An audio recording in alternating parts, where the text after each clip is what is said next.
Hi guys, welcome to our YouTube channel Pediatrics for Class Bunkers. Today we are going to discuss an important topic, paracetamol poisoning. Paracetamol is the most common antibiotic analgesic medication that is available freely over the counter. There are several formulations of paracetamol ranging from 100 mg to 650 mg. So if we prescribe one formulation, patient may get confused and get other formulation. In that way, there is risk of unintentional poisoning because of several unregulated formulations in the market, and it can also be due to accidental ingestion of the paracetamol. So paracetamol, after ingestion, it is rapidly absorbed from the small intestine within 15 minutes. After absorption, it reaches the peak plasma concentration within 1 to 2 hours.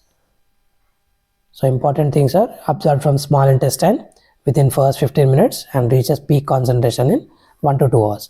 Now we will see the metabolism of paracetamol. Paracetamol is metabolized in the liver through two pathways. One is conjugatory pathway and one is cytochrome P450 pathway. Conjugation is the major pathway for paracetamol metabolism. Through conjugation, it is converted to non-toxic products. And minor amount of paracetamol enters cytochrome P450 pathway and it forms toxic metabolite called NAPQI, N-acetyl parabenzoquinone imine. This NAPQI is a toxic product which is excreted by glutathione in the body to non-toxic metabolites.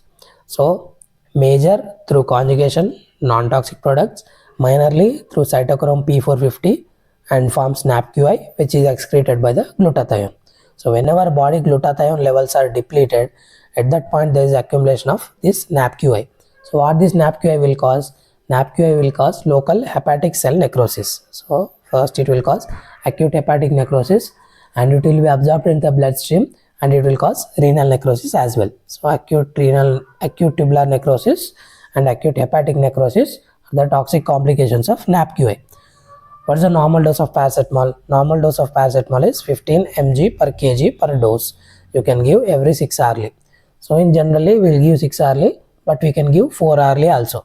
So if we can give 4 hourly, the dose of paracetamol is 90 mg per kg per day. This is a therapeutic dose. Acute toxicity occurs whenever there is dose of paracetamol more than 140 mg per kg single dose or more than 90 mg per kg per day. Risk factors for increased paracetamol toxicity. First is patient is an anticonvulsant therapy like phenobarbital and carbamazepine. These both are microsomal enzyme inducers. They will induce the cytochrome P450 enzyme. That enzyme that is responsible for the formation of NAPQI. So most of the paracetamol gets converted to NAPQI because these both induce the cytochrome P450. And in case of acute illness, fasting, malnutrition and viral infections like hepatitis, HIV, there is already decrease in the activity of the liver and conjugation, because of which most of the paracetamol goes through cytochrome P450 pathway again. And in patients with Gilbert syndrome and Crigler-Najjar syndrome, there is defect in the conjugation. So most of the paracetamol goes through again cytochrome P450 pathway. So there are 3 to 4 risk factors. First is an anticonvulsant therapy because of microsomal enzyme inducers. Second is because of less hepatic activity in acute illness, fasting, malnutrition and viral infections. And in patients with Gilbert and Crigler-Najjar syndrome, there is decrease in the conjugation that will lead to paracetamol toxicity. Symptoms. Symptoms will develop usually after 24 hours because body is having adequate amount of glutathione that is sufficient for first 24 hours. After that, there is accumulation of NAPQI that will cause symptoms. So first symptoms are nausea, vomiting and sweating. Subsequently, there is tenderness in the liver area which is right upper quadrant. In untreated patients, the hepatic failure usually develops within 2 to 3 days, that is 48 to 72 hours, and patient will land into hepatic encephalopathy at last. So patient with paracetamol poisoning came to you. First you have to plot the blood paracetamol levels on a graph called paracetamol overdose treatment nomogram. So in this nomogram, how it is developed, they took blood paracetamol concentrations of 150 at 4 hours and they took 20 concentration at 15 hours. They joined the line and this is called paracetamol nomogram. How is this useful? You have to measure the, for example, patient came to you at 6 hours of life you measured blood concentration level and it came around 130. So 6 hours of life 130, it came above this line. That means patient requires treatment. But if it level comes below this line, there is no need of treatment. That's how paracetamol nomogram was developed. And one important thing is that nomogram is useful only after 4 hours of ingestion. An important question is whether gastric lavage is useful, whether activated charcoal is useful. Yes, gastric lavage is useful only for tablet forms, that too within 1 hour, and there is no role of gastric lavage if patient took syrup form. And we are talking about charcoal. Charcoal is useful in both tablet form and syrup, but syrup is absorbed fastly. That's why you have to do activated charcoal treatment within first 1 hour of consumption of syrup, while with tablet activated charcoal is useful within first 2 hours. Okay, what's the best from gastric lavage and activated charcoal? Best is activated charcoal. What is the treatment of choice? The antidote is N-acetylcysteine. N-acetylcysteine, what it will do? It will get converted to glutathione. You are seeing here, N-acetylcysteine is converted to glutathione, which ultimately metabolites the NAPQI to form non-toxic product. What is the dose of N-acetylcysteine? N-acetylcysteine you have to give over 20 hours. Stage 1 and stage 2. Stage 1 should be given over 4 hours, and in stage 2 we will give over 16 hours. During first 4 hours, you have to give N-acetylcysteine dose 200 mg per kg. In second stage, you have to give 100 mg per kg dose over 16 hours. And how dilution should be done? N-acetylcysteine should be diluted always in sodium chloride. You can use 0.9 NS or you can use 0.45 NS. After stage 2, 16 hours also, if paracetamol levels and hepatic functions are not coming to normal, you can repeat stage 2 again. That means 100 mg per kg or again one more 16 hours. And we will see the algorithm first. Within 2 hours, patient came. Activated charcoal is useful. And patient came to 2 to 8 hours. After 4 hours, you should plot the blood paracetamol levels and paracetamol nomogram. And you should send liver function test, mainly ALT we will send. So 2 investigations we are sending. First is serum paracetamol concentration levels and second is LFT. And you plotted whatever concentration which came on graph, and that came below that line, nomogram line, so no need of any treatment.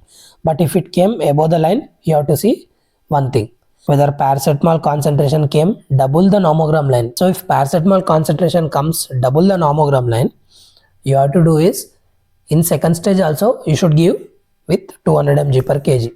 In first stage generally we used to give 200 mg per kg, and second stage we used to give 100. But if concentration came double the nomogram line, you have to give second stage also with 200 mg per kg.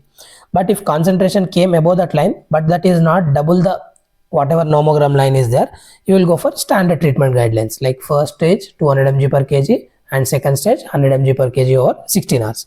2 hours before the completion of 16 hours, around 14 hours, you have to send blood paracetamol levels and liver function test again. And what is the indication for stoppage of treatment? Liver function test should be normal, that is ALT should come less than 50. This is the one. Second is blood paracetamol concentration should be less than 10 mg/dl.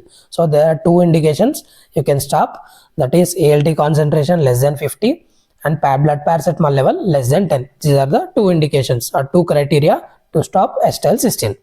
And one more scenario, patient came more than 8 hours, that is 8 to 24 hours, and patient came more than 24 hours.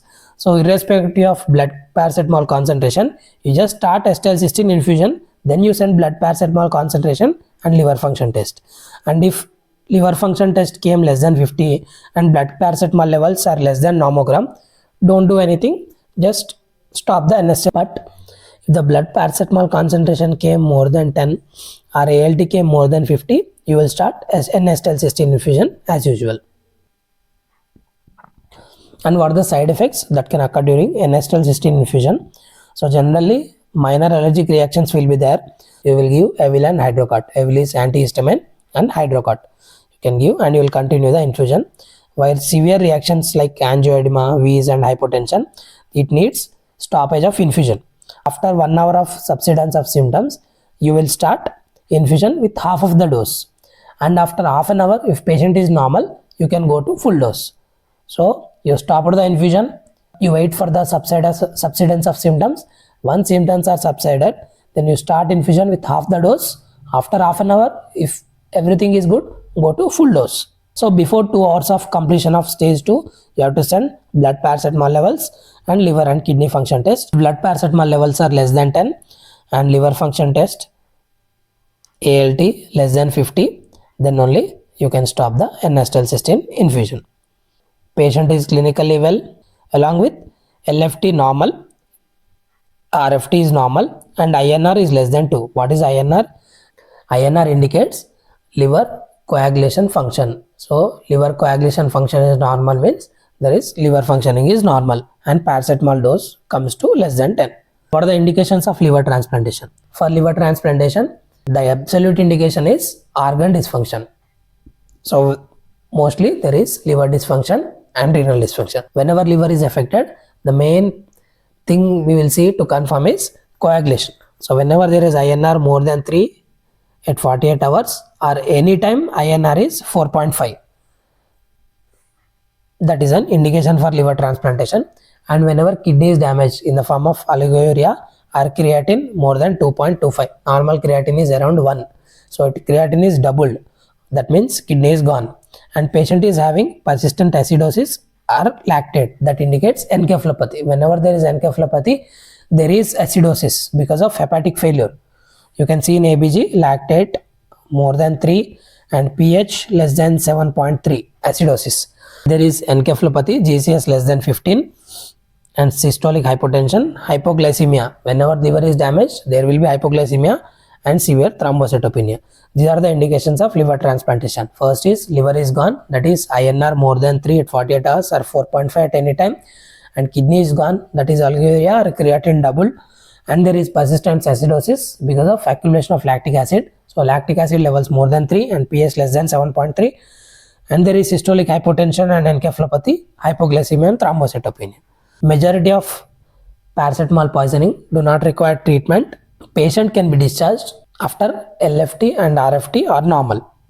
In case of intentional overdose, psychiatric consultation may be required. Thank you.